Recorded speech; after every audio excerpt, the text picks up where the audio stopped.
quelles sont les causes de la douleur au dos, bref, une leçon de vie que toutes les personnes devraient entendre. Avant d'entreprendre mes études, j'étais convaincu que la douleur au dos avait une cause spécifique, que ce soit quelque chose qui était nécessairement blessé, déplacé, coincé et qui était la source du problème. Et ce n'est qu'à travers mon éducation, mes années de pratique que j'ai réalisé que non seulement c'est complètement faux, mais surtout que de penser ceci pourrait avoir des effets désastreux au long terme sur votre santé mentale et physique. Abonnez-vous.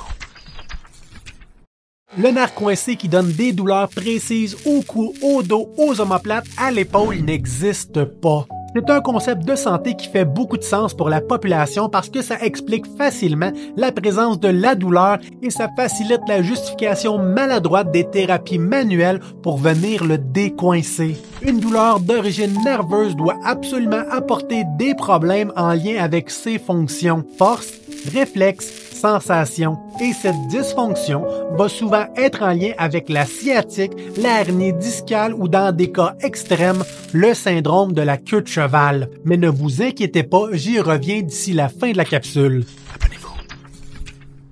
Il faut comprendre aussi que c'est le même problème pour le bassin ou une vertèbre de déplacer. Ça marque l'imaginaire et ça explique de façon extrêmement simple la présence d'une douleur et d'avoir de la difficulté à bouger. C'est un autre beau mythe en santé parce que si c'était réellement déplacé, vous seriez à l'urgence et non en train de regarder cette vidéo avec ce genre de questionnement. Parce que s'il fallait que notre corps se déplace aussi facilement avec des faux mouvements, sans événements traumatiques extrêmes, on aurait des joueurs de hockey, de football paraplégiques à se rentrer dedans. Non seulement ce sont des fausses causes pour la douleur au dos, mais ces concepts ouvrent la porte à une vision négative de votre santé.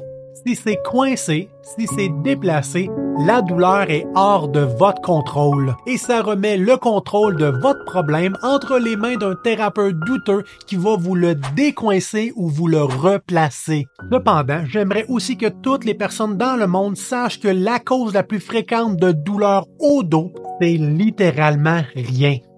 Rien dans le sens qu'il n'y a aucune composante anatomique de blessé, d'endommagé, mais aussi aucune autre pathologie sous-jacente plus importante. Par conséquent, ce type de douleur est référé comme une douleur non spécifique et ça représente plus de 80% des épisodes de douleur au dos. Par conséquent, le plus tôt vous allez comprendre que la douleur n'est simplement qu'un signal d'alerte provenant de votre cerveau pour protéger ou prévenir des éventuelles blessures, le plus tôt vous allez avoir une vision plus objective mais surtout plus positive de la douleur. Mais qu'en est-il du 20% restant?